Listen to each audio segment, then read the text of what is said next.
हैं और धड़ चलते हैं। मैंने उन पलों को जिया है। एक ऐसा पल भी आया कि जब दुश्मन की भारी गोलाबारी के बीच हमारे साथी एक एक करके शहीद होने लगे। मैंने उन पलों को, मैंने उस परिस्थिति को जिया कि सैनिकों का किसी का हाथ कट करके दूर जाकर के गिर रहा है, किसी का पैर कट रहा है, लेकिन उन्होंने अपने हाथ और पैर, अपने अंगों की परवाह नहीं करी, बल्कि वो लक्ष्य की तरफ बढ़ते रहे।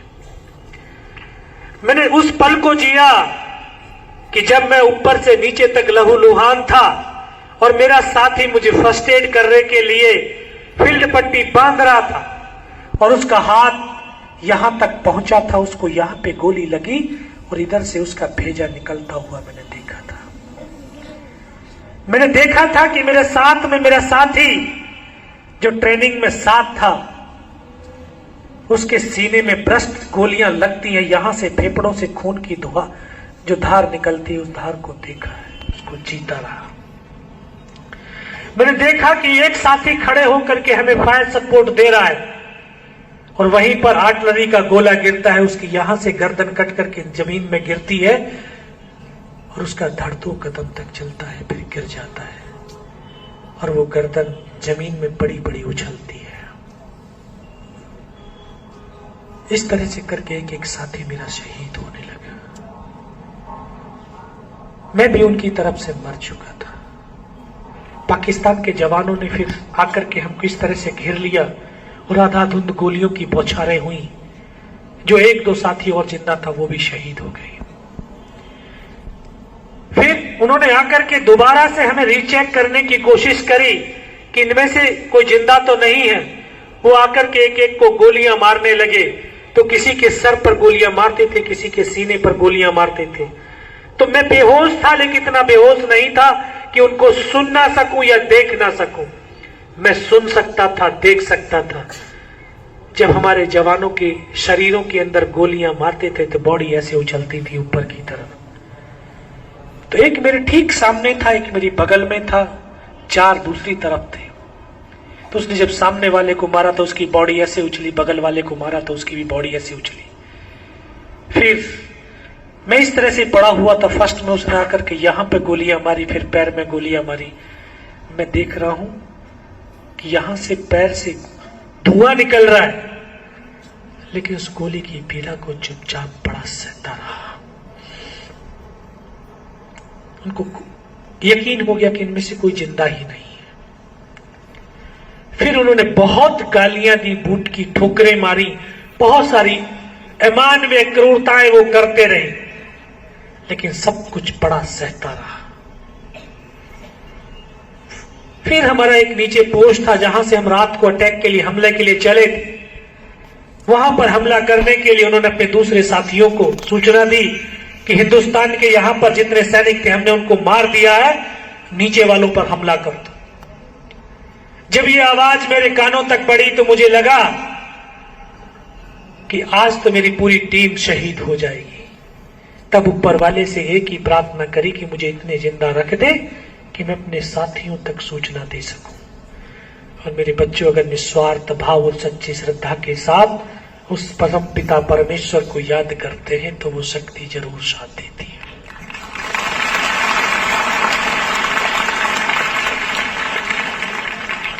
चुपचाप पड़ा रहा, सब कुछ नजारा देखता रहा।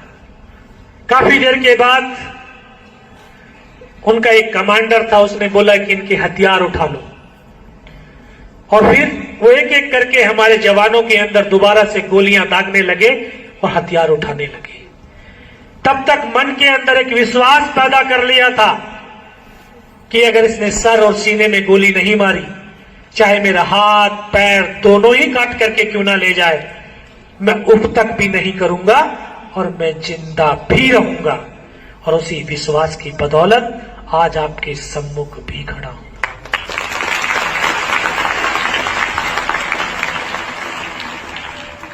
वो आए, उसी रोटेशन से दोबारा से गोलियां मारने लगे।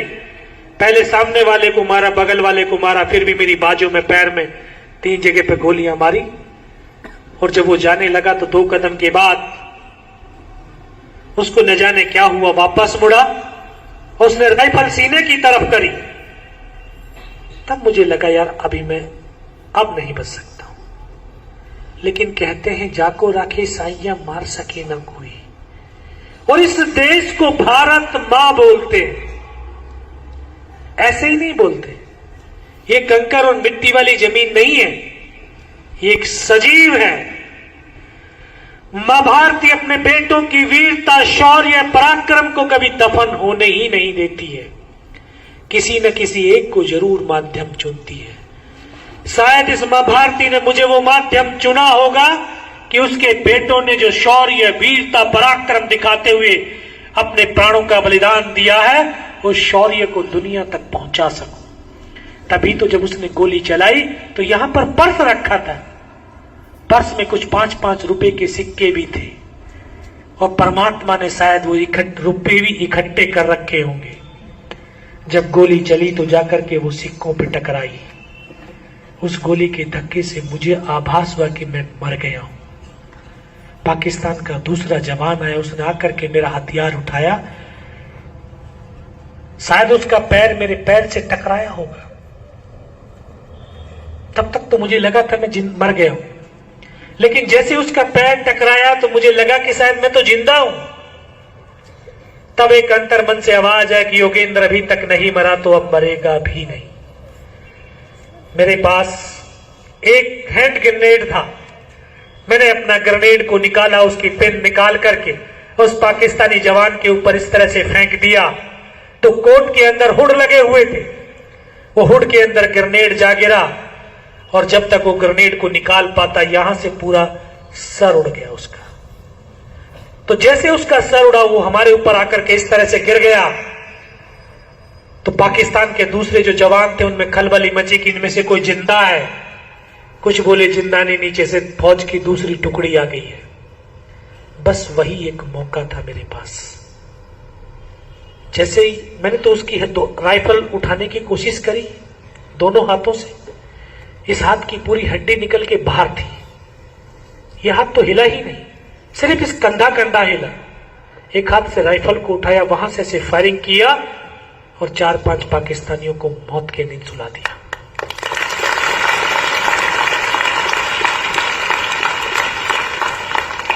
फिर इसी हाथ से पलटा खाया, दूसरे तरफ तीसरे पत्थर, चौथे पत्थर, 4-5 जगह से लगातार फायर किया। तो उनको लगा कि यहां पर अकेला नहीं है, बल्कि रीइंफोर्समेंट दूसरी हिंदुस्तान की टुकड़ी ऊपर चढ़ आई है, और उनके हौसले पस्त हो गए। वहां से वो भाग खड़े हुए। अब चल तो सकता नहीं था, खिसकता हुआ, रेंगता हुआ मैं उनके पीछे फायर करता हुआ 4-5 मीटर तक गया।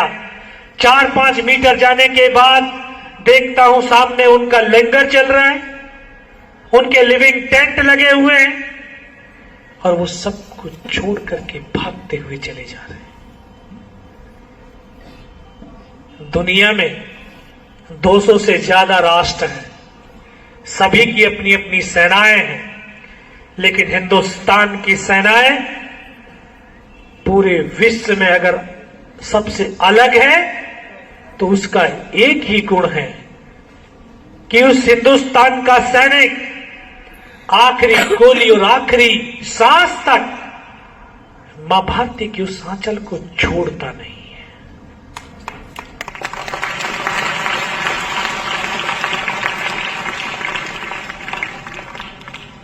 और नहीं तो वो 150, 140 की स्ट्रेंथ, मैं अकेला, अगर वो चाहते तो वहां से मुझे उठा करके जिंदा भी ले जा सकते थे, लेकिन उनके अंदर वो हौसला नहीं था। वो भाग खड़े हुए, फिर वापस अपने पोस्टों को बचाना था, अपने साथियों को बचाना था। वहां से धीरे धीरे फिर वापस आने लगा। तो जब अपने साथियों के पास पहुंचा तो मुझे लगा कि शायद हो सकता है मेरी तरह कोई और मेरा साथी जिंदा होगा।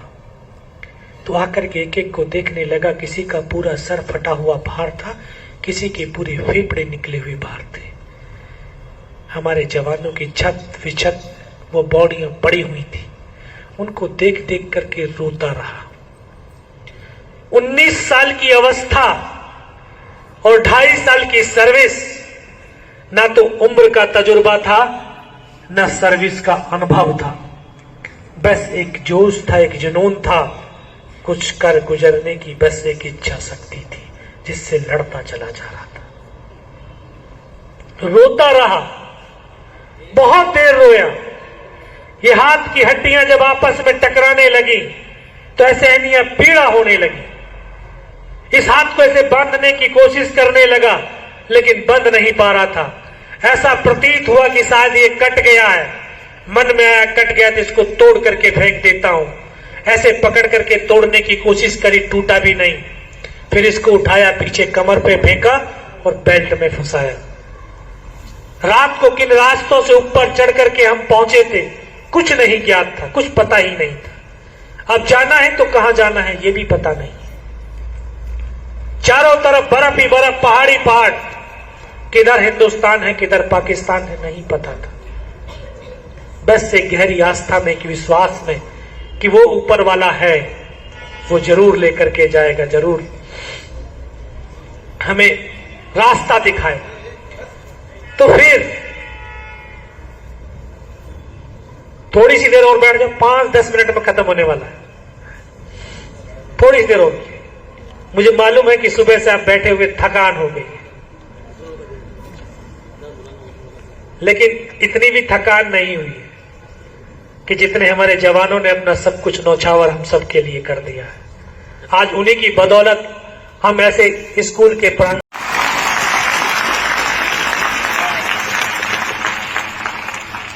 फिर अपने साथियों के पास आया, उनको पूरी दास्तान बताई, ऊपर की जो कहानियां हुई थी, अपने साथियों की जो कुर्बानियां हुई थी उनके बारे में उनको अवगत कराया।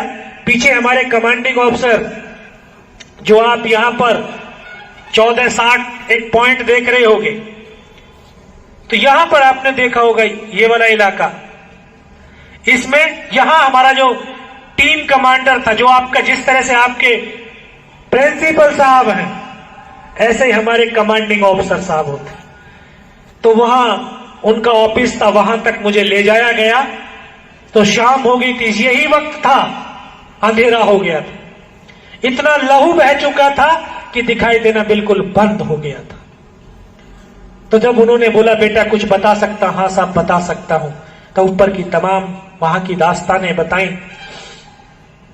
फिर उन्होंने एक ही शब्द कहा, बेटा जवान की रिक्वायरमेंट क्या है? साहब जवान की रिक्वायरमेंट अम्युनिशन और फील्ड पट्टी की है। क्यों? खाने के लिए नहीं चाहिए। 72 घंटे से भी ज्यादा का समय हो गया था। ये पार्ले जी वाले बिस्कुट देखे, 72 घंटे में 2 जवानों ने वो पार्ले जी वाला बिस्कुट का आधा पैकेट खाया था, आधा तो बैलेंस था। सर भूख नहीं लगती है, आप ज्यादा से ज्यादा अम्युनिशन और फील्ड पट्टी दे दीजिए।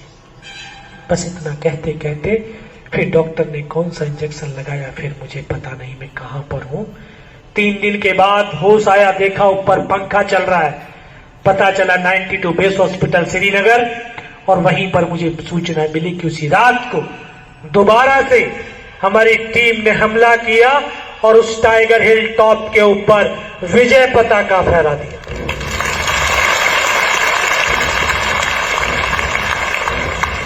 और टाइगर हिल की जीत के बाद कारगिल युद्ध का यू टर्न हो गया था।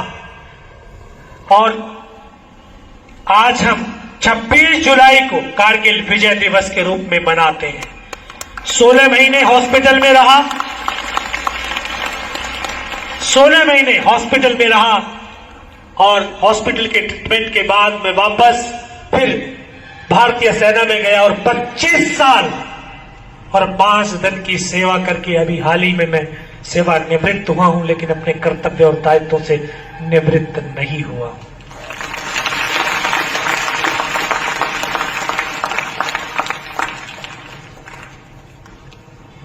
आप देश की ताकत है, देश की ऊर्जा है और हमें सैनिक की तरह वर्दी पहनने से सैनिक नहीं होता, हमारे मन से हम अपने आप को हमें सैनिक समझना चाहिए।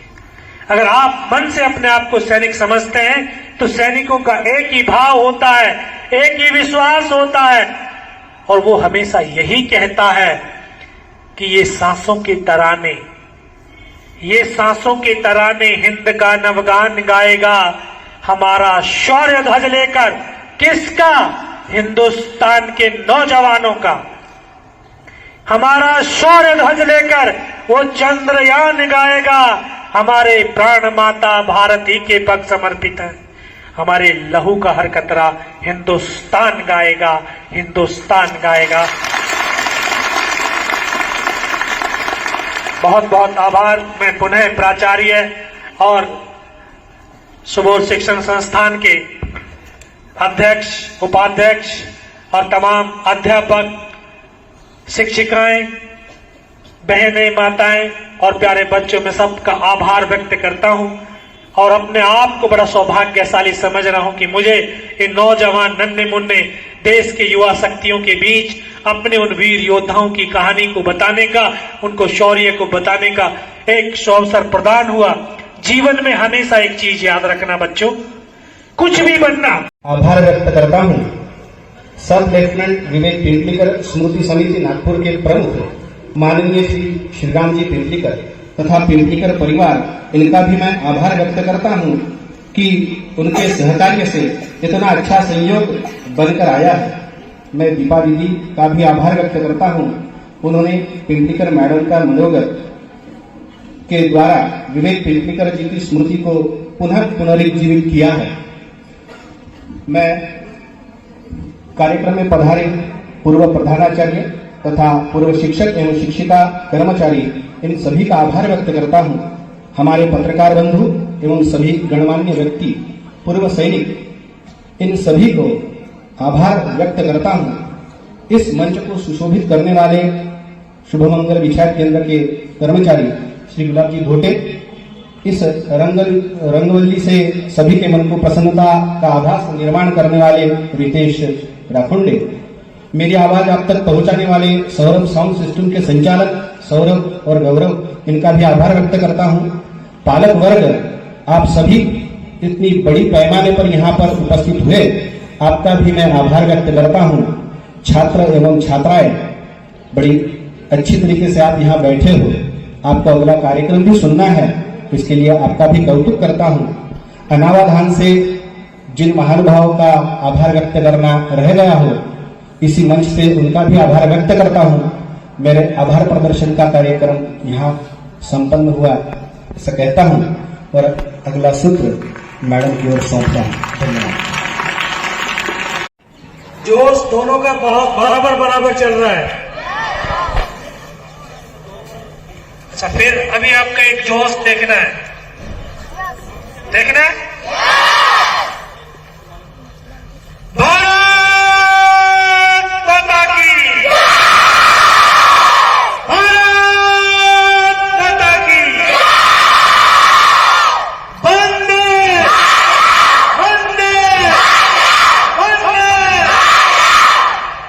बहुत बहुत धन्यवाद। सुबोध हाई स्कूल के प्राचार्य,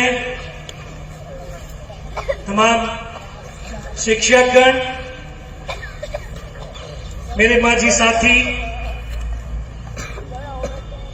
बहनें, माताएं और इस देश के नौजवान युवा छात्रों छात्राओं, मैं आप सबको नमन करता हूं, आप सबको वंदन करता हूं।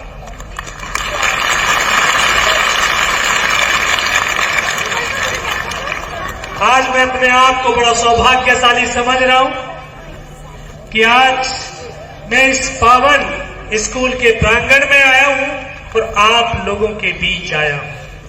आप लोगों का प्यार, स्नेह और आशीर्वाद से मैं अपने आप को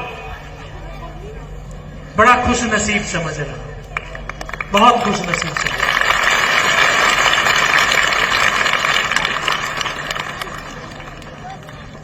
आज से अगर मैं बात करूं, 25-26 साल पहले हम भी इसी तरह से आपके ऐसे फर्श पर बैठ करके लोगों की बातें सुना करते थे। ऐसा ही स्कूल का प्रांगण था, जिस स्कूल जैसे स्कूल में आप बैठे हुए हैं।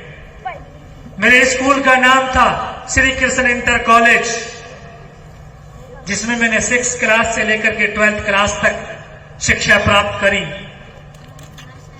क्योंकि यही जो समय जो आप का भी उम्र का जो समय है, इसी उम्र में किताबों में पढ़ करके, परिवार की कहानियों को सुन करके, न जाने कब ये देशभक्ति का खुमार जगा कि मात्र 16 साल 5 महीने की उम्र में, जब 12th क्लास का छात्र था, अभी high school half yearly exam भी नहीं दे पाया था, 10 अक्टूबर 1996 को फौज में भर्ती होकर के चला गया। क्योंकि ये अभी सपना देखने की उम्र है, और सपने वो देखने चाहिए जो सपने आपको सोने लगे।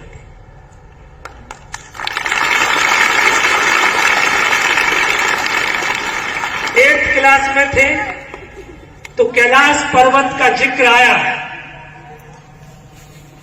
तो टीचर से पूछा कि सर ये कहां पर है?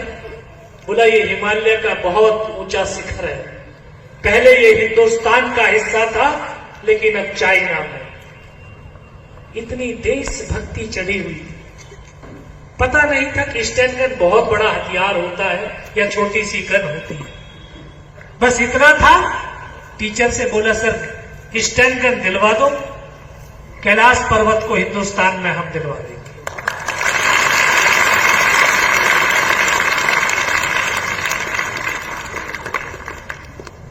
अभी तो कोई डायरेक्शन थी नहीं कि जाना कहां,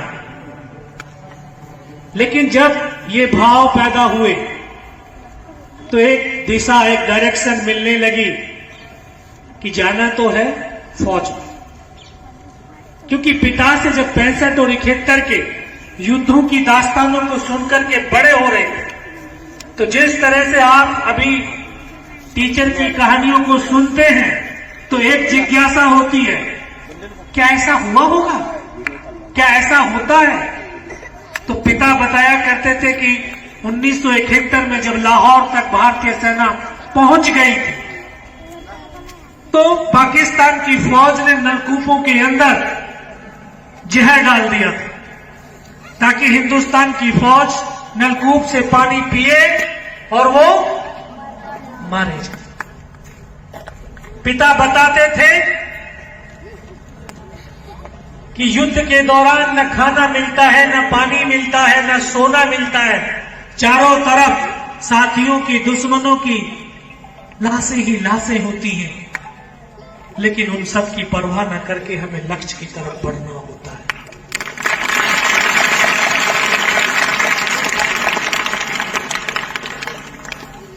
तो अभी जिस तरह से आपने सुबह दोपहर को लंच किया था, और अभी अब 3 दिन तक खाना ना मिले तो मर जाएंगे? नहीं मरो, लेकिन ऐसा लगता है कि 3 दिन तक, तो हमें भी ऐसा लगता है कि पिता ये झूठ बोलते हैं, अब खाना नहीं मिलता कह के दिन तक, बिना खाए के कैसे जिंदा रहेंगे, बिना पानी के कैसे जिंदा रहेंगे? फिर वहीं से जिज्ञासा हुई कि मुझे इन परिस्थितियों को देखना है, इन परिस्थितियों को जीना है। तो अपने आप को सपने में भी फौजी समझने लगा और एक युद्धों के सपने देखने लगा। नहीं पता था कि इतनी छोटी सी उम्र में सेना के अंदर भर्ती हो जाऊंगा, और भर्ती होते ही एक युद्ध लड़ने के लिए भी चला जाऊंगा। मैं 6th क्लास में कहानी को पढ़कर के बड़ा हुआ। क्वार्टर मास्टर हवलदार मेजर अब्दुल हमीद की कहानी मैंने कहानी पढ़ी, मेजर होशियार सिंह की। अब्दुल हमीद ने 1965 में एक अकेला हिंदुस्तानी, जिसने पाकिस्तान के 8 पैटर्न टैंकों को अकेले ने ध्वस्त कर दिया, और नौवे के ऊपर निशाना लगाते लगाते मां भारती की गोद में सो गए।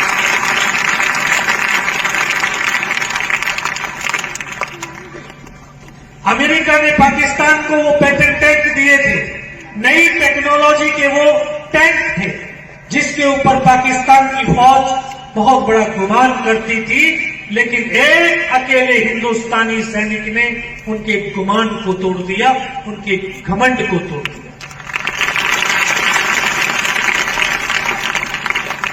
1971 में बसंतर का युद्ध, जिसमें एक हमारा ऑफिसर, एक कंपनी कमांडर, जिसके अधीन 120 जवान होते, 120 जवानों ने पाकिस्तान की 2 बटालियन को उल्टे पैर लौटने पर विवश कर दिया।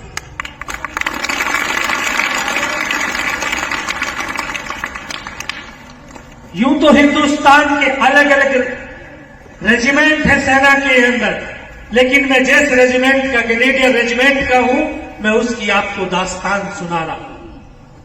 मैं उसी रेजिमेंट में भर्ती होकर के गया और भर्ती होने के बाद जब वहां पर गया तो सबसे पहले देखा कि अब्दुल हमीद स्टेडियम, जिसमें हमें सुबह सुबह डेली दौड़ लगानी पड़ती थी, फिर ड्रिल करनी पड़ती थी तो major Hoshiyar Singh drill ground, और ट्रेनिंग जिस तरह से आज आप इस विद्यालय प्रांगण के अंदर, क्लासरूम के अंदर अपने शिक्षकों और शिक्षकों के साथ जो शिक्षा ग्रहण कर रहे हैं, ये आपकी एक जीवन की ट्रेनिंग, ताकि आप आने वाले समय के अंदर जो चुनौतियां आएंगी उनको आसानी से पार कर सकें।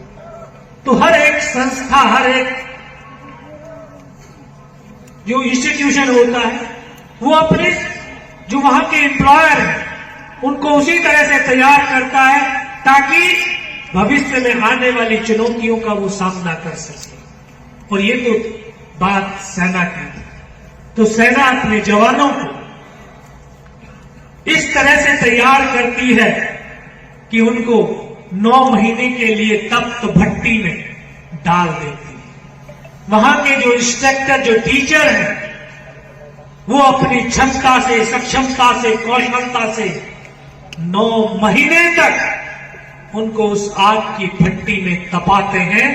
तब जाकर के 9 महीने के बाद जिस तरह से एक नए जीव का जन्म होता है, तो एक सिविलियन बच्चे का एक सैनिक के रूप में जन्म होता है।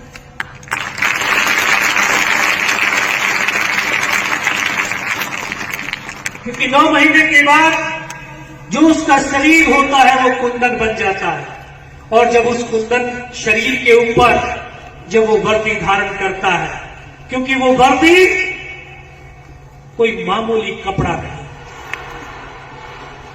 वो वर्दी 130 करोड़ हिंदुस्तानियों का विश्वास और भरोसा है। वो वर्दी तिरंगे की आन, बान और शान है, जिसके लिए वो सैनिक अपने आप को पल भर में उस वर्दी के लिए कुर्बान कर देता है। उस वर्दी को पहन करके देश की रक्षा की कसम खाई और पहली पोस्टिंग कश्मीर वैली के अंदर गया। क्योंकि आपको यहां ये बताना चाहता हूं कि जो चीज आप अपने मन से, आत्मा से, लगाव से, जिसमें आपकी रुचि होती है, उसमें आपका पूरा माइंड लग जाता है, उसको आप बहुत अच्छे से करते हैं, उसको जीना शुरू करते हैं।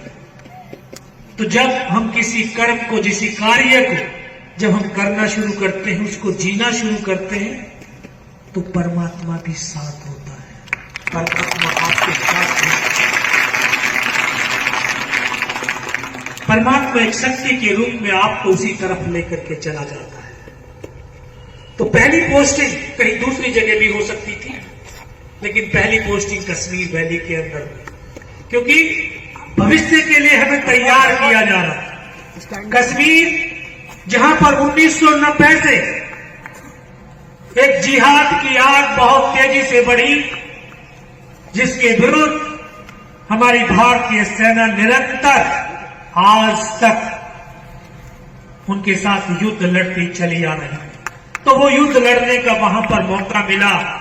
1.5 साल तक अपने यूनिट 18वीं बटालियन ग्रेनेडियर्स अपने साथियों के साथ मिलकर वहां कश्मीर वैली के अंदर बहुत सारे उग्रवादियों के खिलाफ ऑपरेशंस किए, उग्रवादियों को भी मार गिराया, उनकी भी टैक्टिक्स को सीखा कि किस तरह से वो हमारे नागरिकों के ऊपर, हमारे जो पैरामिलिट्री फोर्सेस हैं उनके ऊपर किस तरह से हमला करते हैं, किस तरह से हमारी जो सरकारी संपत्तियां उनका नुकसान करते हैं, किस तरह से वो मानवता का सर्वनाश करते हैं। 1.5 साल तक कश्मीर की अलग अलग जगहों पर हमने ये तमाम ऑपरेशंस वहां पर किए, सीखते रहे। सीखने के लिए विद्यालय प्रांगण तो है ही, लेकिन हम बाहर से भी बहुत कुछ सीखते हैं। जितना हम अपनों से सीखते हैं उतना दुश्मनों से भी सीख सकते हैं। और मैंने सीखा, मुझे याद है अक्टूबर नवंबर का महीना, जब वहां पर बहुत तीव्र सर्दी हो जाती, ज्यादा सर्दी होती, इस गांव में ऑपरेशन चल रहा था, उग्रवादियों के बरखिलाफ वहां पर तलाशी अभियान चल रहा था। तो एक उग्रवादी को पैर में गोली लगी, लेकिन 3 फुट की दीवार को कूद करके वो फिर नीचे कूद गया। उसको मालूम था कि फौज चारों तरफ खड़ी है, तो बचेगा नहीं, लेकिन फिर भी उसने हिम्मत दिखाई कि 3 फुट की दीवार को कूद गया। फिर हमारे साथियों ने उसको मार गिराया। तब मन में आया, ये तो अनट्रेंड सोल्जर है, ये तो अनट्रेंड है, हम तो वेल ट्रेंड है। अगर ये इतनी क्षमता रख सकता है तो हमारे अंदर तो इनसे 2 गुना 10 गुना ज्यादा क्षमता है। वो मुझे कारगिल के अंदर उस चीज का एहसास हुआ, वहां से सीखा। धीरे धीरे समय व्यतीत होने लगा। वर्ष 1999 आ गया। वर्ष 1999 आने जब शुरुआती समय था, तो जब हमारे तत्कालीन प्रधानमंत्री माननीय अटल बिहारी वाजपेयी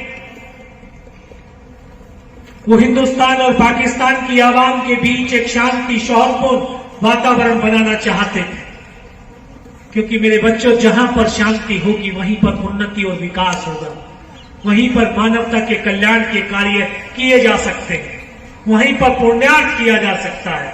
1998 में भारत और पाकिस्तान दोनों ही मुल्क, दोनों ही राष्ट्र परमाणु संपन्न राष्ट्र बन चुके थे। दोनों ही राष्ट्र बारूद की ढेर पर आकर के खड़े हो गए थे। अहंकार की छोटी सी चिंगारी से पूरी मानवता का विनाश हो सकता था। इसलिए माननीय अटल बिहारी वाजपेयी ने, उनका जो मानना था कि दोनों आवाम के बीच, दोनों राष्ट्रों के बीच मैत्रीपूर्ण संबंध हो, मानवता का कल्याण हो, तो इसलिए उन्होंने लाहौर बस यात्राएं चलानी शुरू करी, ताकि पॉलिटिकल स्तर के ऊपर एक सौहार्दपूर्ण मैत्रीपूर्ण वातावरण बन सके, दोनों मुल्क एक शांति के रास्ते पर चल पड़े। और उन्होंने चलना शुरू भी किया। समझौता एक्सप्रेस शुरू की गई, लाहौर बस यात्राएं शुरू हुई, लेकिन पाकिस्तान का जनरल परवेज मुशर्रफ वो नहीं चाहता था कि हिंदुस्तान और पाकिस्तान की आवाम के बीच शांति हो, दोनों मुल्क उन्नति और तरक्की की राह पर आगे बढ़ सके, मानवता जो उसका कल्याण हो सके। इसलिए उन्होंने ऐसे क्षेत्रों को चुना जहां पर 1971 से आज तक कुछ ऐसा हुआ ही नहीं। कारगिल, बटालिक, द्रास, तुर्तुक एक ऐसे सेक्टर हैं, जब कभी बड़े होकर के आप कश्मीर घूमने जाएंगे तो आपको दिव्य धामों के दर्शन जरूर होंगे, जहां पर हिंदुस्तान की 527 सैनिकों ने अपने लहू की हर बूंद को और अपनी हर सांस को वहां पर हर पत्थर पर अपने आप को कुर्बान किया।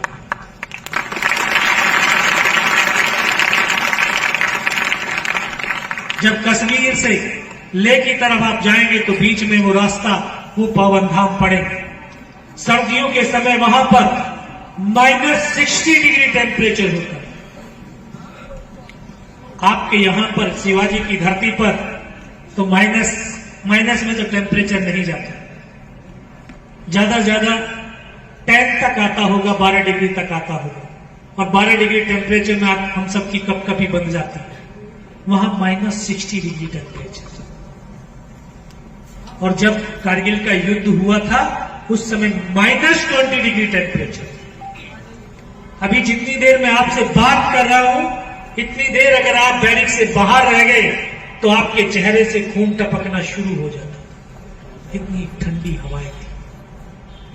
तो ऐसे क्षेत्र में पाकिस्तान की फौज का डिप्लॉयमेंट हुआ, उन्होंने हमारे तमाम पोस्टों के ऊपर कब्जा कर लिया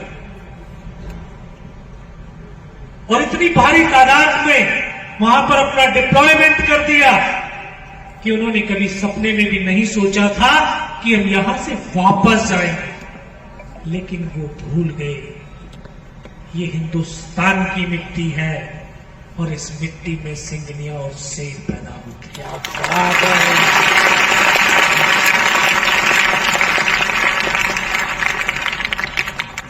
शेरों के मुकाबले गीदड़ नहीं किया करता। इन हिंदुस्तान के शेरों ने, सैनिकों ने कंधे से कंधा और कदम से कदम मिला करके उन्हीं के बंकर को उनका कब्रिस्तान बनाना शुरू किया। और हम सब बहुत खुश नसीब हैं, बड़े सौभाग्यशाली हैं कि हमने इस हिंदुस्तान की मिट्टी में जन्म लिया है। ये धरती जप की, तप की, ज्ञान की, विज्ञान की, पुरुषार्थ की, परमार्थ की, वीरों की, वीरांगनाओं की धरती है।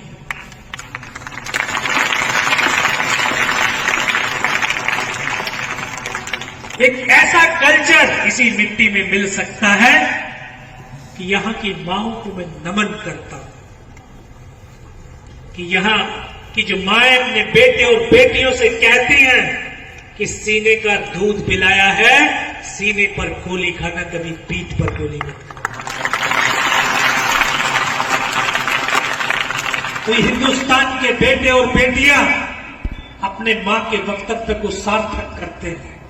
आपने कभी भविष्य में या आपको देखने को कभी मिला होगा किसी सैनिक का पार्थिव शरीर, तो उसके सीने पर गोलियों के निशान होंगे, कभी पीठ पर गोली का निशान नहीं।